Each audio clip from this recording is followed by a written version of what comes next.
For me personally, appearances are often deceiving. Behind a radiant, attractive exterior, a real psychopath can hide. Unfortunately, it is not always possible to recognize this in time to save oneself and escape the vicious cycle. Alicia Muñiz was born in August 1955 in Montevideo, the capital of Uruguay. At the age of 17, Alicia moved to Argentina and later obtained citizenship of that country. During this time, the young and attractive woman began to take her first steps to build a career on the catwalk. She wanted to become a model or fashion designer, but initially her work was far from a design activity. Alicia needed money for her education, so she became a dancer in several famous clubs simultaneously. She was slender, intelligent, and very attractive, so she was often invited to such shows, but she was not satisfied with such performances. She sought to make the right connections and went on stage in Buenos Aires.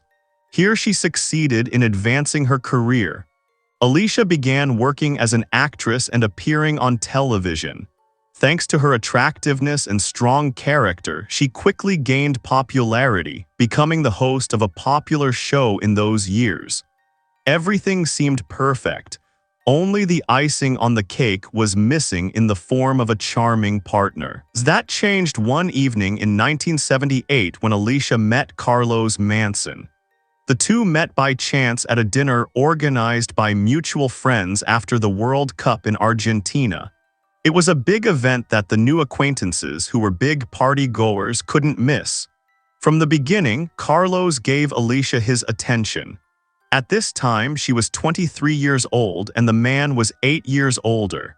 At the same time, Carlos retired from professional boxing and ended his enviable career. He managed to win the title of World Boxing Champion in the middleweight division. He first won the title and then held it multiple times in the 70s and 80s. Over the years, Carlos successfully defended the middleweight belt 14 times. The champion knew no defeats and voluntarily decided to end his sports career at the very top of the podium, as he is considered one of the best in this discipline in history.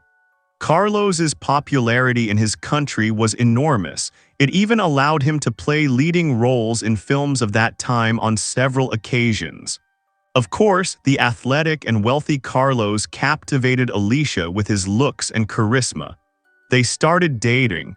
It seemed they were the perfect couple, but Carlos's history was not always marked by stars and success. He grew up in an environment full of hardship and problems in a poor family.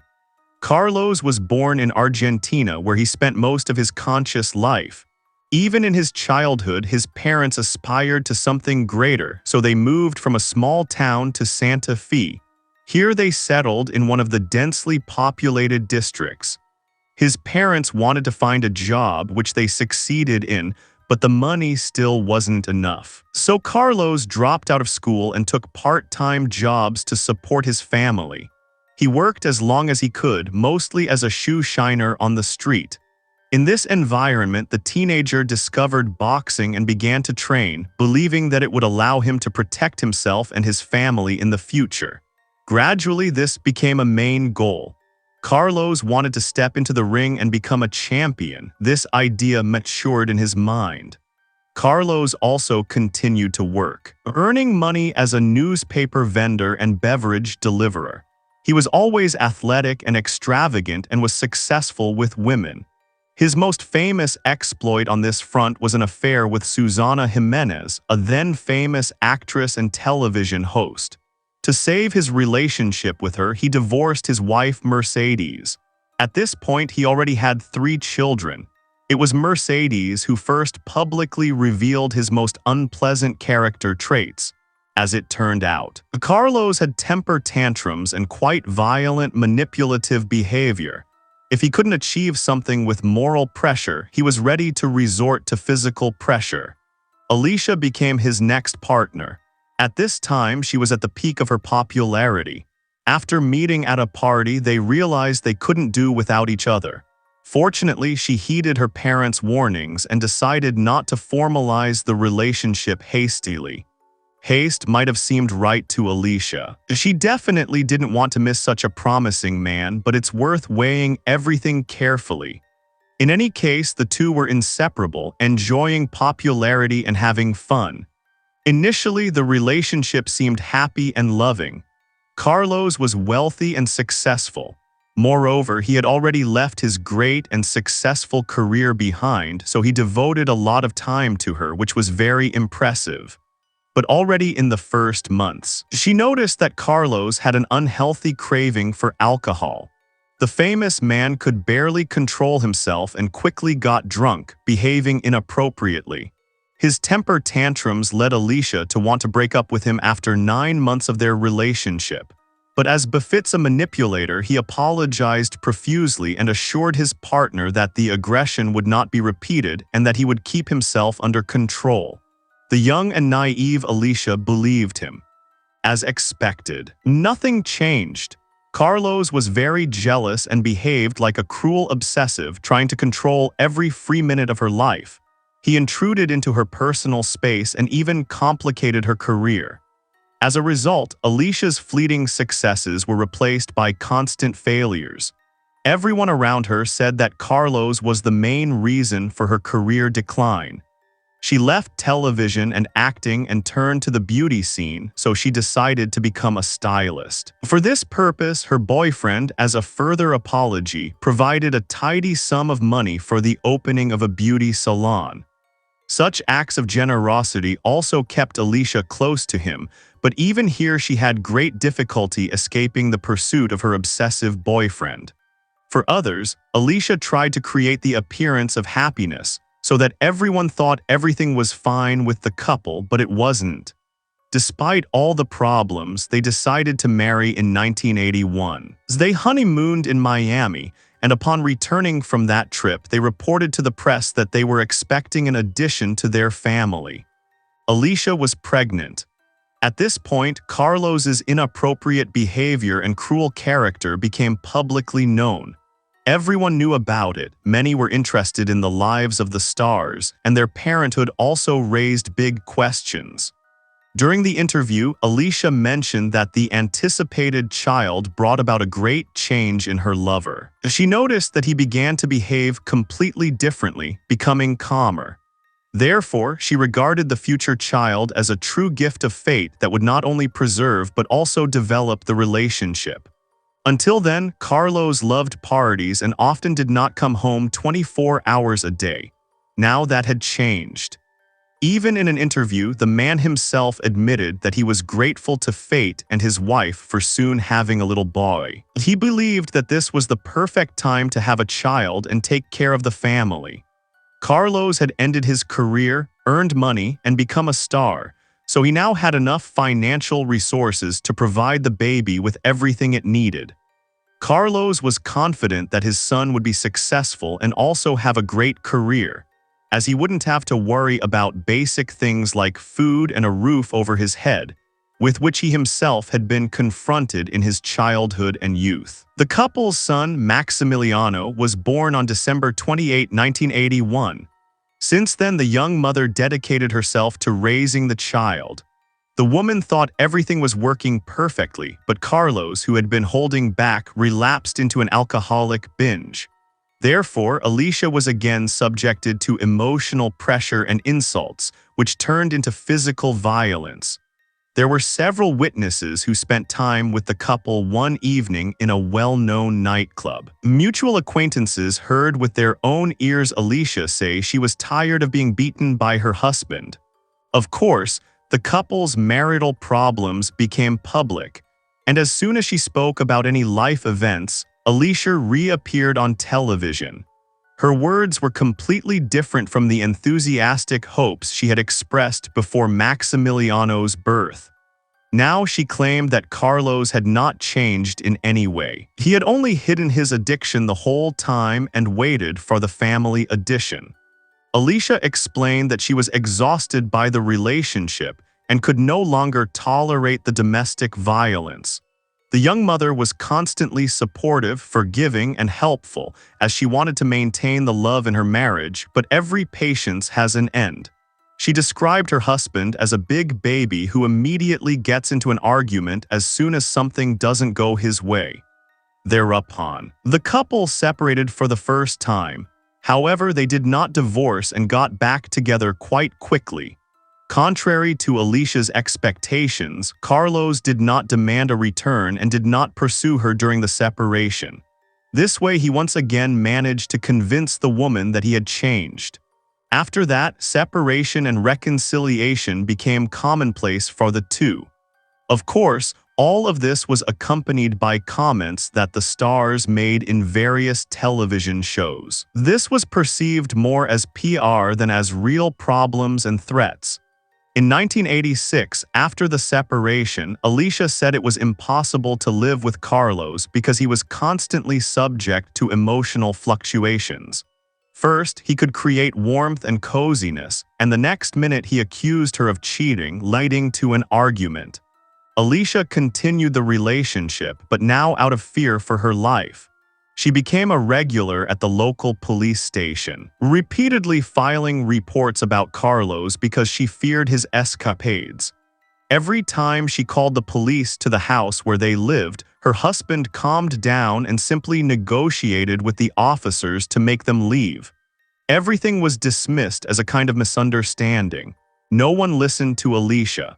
At this point, she began to seriously fear for her life, but to her dismay, she found that the law enforcement authorities were inactive. Every time, Carlos managed to evade prosecution by simply showing up at the station. He was a celebrity who got away with a lot. Moreover, the man apparently had connections with the police, so all of Alicia's statements were ignored. The woman repeatedly filmed the beatings. The station had pictures of the domestic violence, but when Carlos arrived, he convinced the police that everything was just a simple misunderstanding, as if Alicia had just faked it all. They listened to him and believed him. Finally, the young mother gave Carlos the boot again and had no intention of resuming the relationship.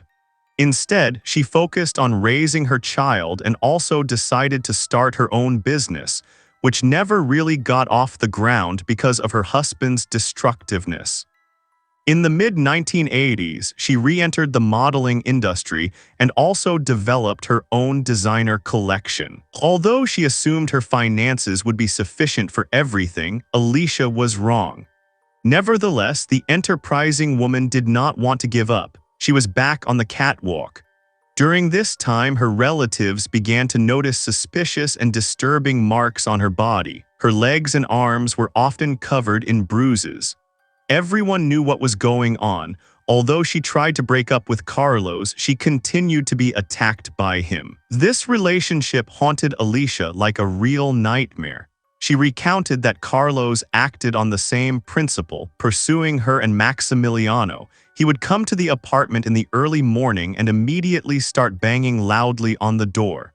Alicia realized it was pointless to resist, it would only get worse. So she opened the door. Then the screaming began. The neighbors heard constant noise. The small child heard all these accusations and insults. The father beat the mother, and the boy was in paralyzing fear the entire time, only hoping that it would all end soon and this evil man would leave. In normal times, however, Carlos was good at spending weekends with the boy. Towards the end of 1987, Alicia went to court. She was determined to go through with it and filed a complaint against her former husband for abuse. After she reported to the police, he threatened her. She was so terrified that she asked her mother to live with her in the apartment. Thus, the woman witnessed another attack by Carlos. Just as her daughter described, he came early in the morning, pounded on the door, and caused a scandal. Alicia huddled helplessly against her mother, trembling. The woman managed to convince her daughter that all this had to stop as quickly as possible. They even returned to Uruguay, where Alicia decided to open her own beauty salon and invite her friend to work there. There were rumors that the woman was gradually able to restore her emotional balance and even began a relationship with another man. The father, however, continued to have contact with the child. The couple had difficulty agreeing on custody, so things went uncontrolled. In the summer of 1988, Alicia decided to go to Mar del Plata in Argentina to pick up her son, whom Carlos had taken for a few days but had not returned despite his promise. Alicia just wanted the child back, but Carlos did not want to return her son. The woman also wanted him to pay child support. She had already filed papers before, but all were ignored. During this time, Carlos lived with Maximiliano in the house of a close friend named Adrian Martel. The man was an actor and lived with his son, who was 4 years older than Maximiliano. Adrian later remembered his eccentric friend. He saw no problems, but he knew Carlos was a peculiar person. Nevertheless, he always loved him like a brother. Later, the incidents he recounted seemed quite disturbing to him. According to Adrian, Carlos once gave his son a knife that, given the boy's age, resembled a real sword. With this, the father wanted Maximiliano, should he ever get into conflict with the police, to be able to resolve it with the weapon by simply stabbing people without hesitation. Adrian's son, who also witnessed this conversation, looked at his father uncomprehendingly. The boy did not know whether Carlos was serious or not. For the schoolboy, it all sounded very disturbing. He saw that the man had been drinking, and in the end the whole thing was dismissed as a bad joke. Adrian also said that Carlos was looking forward to Alicia's arrival. His main goal was not to solve the problems with the child or the child support payments, but to convince her once again to stay with him. Apparently, he had lured her out this way. This time, he wanted to use his son to convince his beloved to accept his terms. Although she was determined to resist, she again succumbed to Carlos's charm and their relationship continued. Of course, nothing changed. He remained just as cruel and manipulative. This continued until February 13th. On the eve of Valentine's Day, Carlos attended a friend's birthday party. There he drank a lot, and when he came home, Alicia and Maximiliano were waiting for him. On February 14, 1988, at around 3 a.m., the man caused another scandal. That Sunday, between 5 a.m. and 6 a.m., the police received a call from an alarmed man who lived next to the house. When he woke up in the morning, he looked out the window and saw 2 bodies lying on the ground next to the opposite balcony. When the police arrived, they found a heavily intoxicated Carlos and 32-year-old Alicia, dead in her underwear. Given that it was a celebrity couple, rumors spread like wildfire and everything became public at once. The crime scene turned into chaos. Law enforcement authorities had to make great efforts to ensure that the crime scene was not trampled by journalists and onlookers. At that time, the couple was still living in Adrian's house. When the owner's son woke up in the morning, he remembered that moment well because the house was a complete mess. The boy saw a lot of broken glass and soil from flower pots scattered everywhere. He had no idea that Alicia and Carlos were in the yard at that time, so he simply packed up and went to play arcade games with his friends. When the boy returned, he saw a big mess, police officers and strangers bustling about. 40-year-old Carlos was taken to a local hospital where it was determined that he had broken his collarbone and several ribs. Nevertheless, the man's condition was stable. The police also appeared there. He spoke about the incident for the first time. According to him, he cannot remember the exact moment he came home, but because of the alcohol, he had another argument with his wife, who immediately accused him of being drunk. The champion said that he had slapped Alicia and pushed her to the ground. After several meetings with the authorities, the story changed every time. Carlos began to remember that both of them had fallen from the balcony during the argument. He assured the police that he never intended to harm his ex-wife and that the incident was an accident. After Carlos was discharged from the hospital, the man was immediately arrested. This case became very well known in Argentina and even beyond. Photos of Alicia and her husband were everywhere in the headlines of the press, radio, and television. Curiously, opinions were divided into two camps. While some considered Carlos a murderer, others claimed he was a hero and that his ex-wife was to blame herself. He himself insisted on his innocence. In the following weeks, so many rumors and gossip stories emerged that it became difficult to find the truth. Many people wanted their share of the fame and eagerly told their stories. They remembered incidents they had experienced in connection with Carlos, but it was impossible to distinguish what was true and what was invented. The famous Susana Jimenez also spoke out. She publicly denounced the former world champion's violent outbursts. According to her, Carlos hit her in 1976 in a hotel in Rome, after which the two broke up.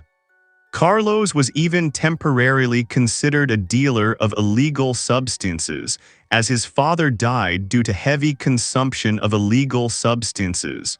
However, these provocations were mitigated by the fact that he was a champion who had not lost for 7 years. When the forensic pathologist's report was ready, it concluded that Alicia had suffered a contusion of the left temporal muscle, which was attributed to a very strong punch.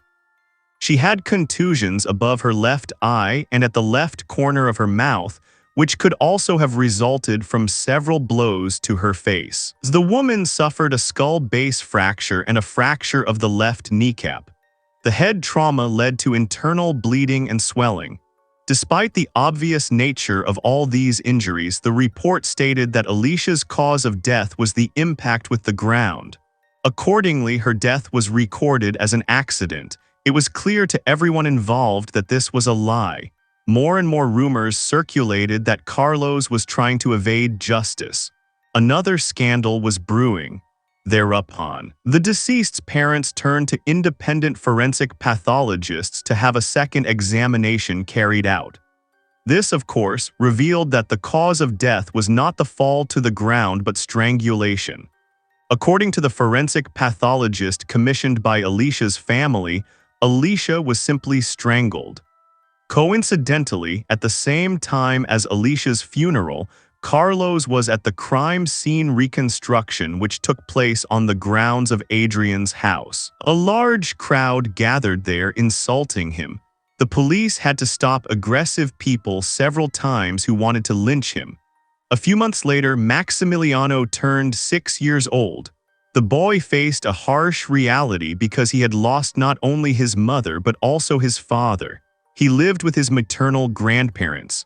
A public trial for Carlos was held, which was broadcast live. It was another event followed by the entire country. The main witness was a man named Rafael Boys, who was collecting trash on the street when Carlos came home after a party. He said he suddenly heard a woman's screams that caught his attention, so he went back to the street to see what was happening. He said Carlos grabbed Alicia by the throat and delivered several hard blows to her face. She fell to the ground and lost consciousness. The man saw with his own eyes how the champion lifted his wife and threw her down from the balcony. It looked as if he was throwing away rubbish. Rafael watched through the bushes as Carlos changed clothes, took off the trousers he had worn during the massacre of his wife, and then jumped from the balcony next to the body. As it turned out, Alicia had already died at that point. The couple's son, who was 6 years old at the time, was in the next room when his father killed his mother. The defense lawyers believed that Rafael only wanted his share of the fame. According to the lawyer, the caretaker could not have seen anything in reality, as dense bushes grew around the house, through which almost nothing could be seen from the street. Furthermore, the investigators concluded that part of the argument with his wife took place inside the house, and he could not have seen her during that time. This again caused excitement and controversy in court. At the hearing, the perpetrator's behavior was unprofessional. The champion behaved like a teenager afraid of responsibility for his actions. He even tried to justify his deed by claiming that another person was in the house who encouraged him to throw the body from the balcony. Nothing of the sort could be confirmed. After a preliminary hearing, Carlos Monzón was sentenced to 11 years in prison and compensation for the deceased's family. The story was covered in the media for a long time. The former champion continued to protest his innocence and invented new excuses. Thereupon, he was convicted and the murderer went behind bars. Once he was transferred to another correctional facility in the city of Santa Fe. Here, the famous boxer behaved impeccably. According to reports from the prison management, they allowed him to receive various privileges in 1994. In particular, he could occasionally leave the prison walls and move freely. However, on January 8, 1995, he died in a car accident about 35 km from Santa Fe. Alicia's family decided after her death to cremate their daughter's remains and transfer them to her home country. Her son, Maximiliano, also remained in the care of his maternal grandparents. As the boy grew up, he was able to come forward himself and describe in several interviews with television hosts what it was like to live under such conditions. He described being very psychologically affected after his mother's death and the trial. He needed many years and professional help to cope with the aftermath. Maximiliano believed that his grandparents played a big role in overcoming these problems. As a tribute to his mother, he decided to follow in her footsteps and pursue a career in film and theater. Strangely, Maximiliano admitted that he had long forgiven his father, although he was sure that he had killed Alicia. He believed that his father had drunk too much and simply did not understand what he was doing. According to the son, if Carlos had not died in the accident, they could have had a good relationship, as he would have reached out to his family and done everything for them just as his mother had tried. If you liked the video, feel free to give it a like. That helps a lot with its dissemination. Also, leave a comment to support the channel and recommend the video further. Subscribe to the channel so you don't miss new videos. Thanks for watching and take care.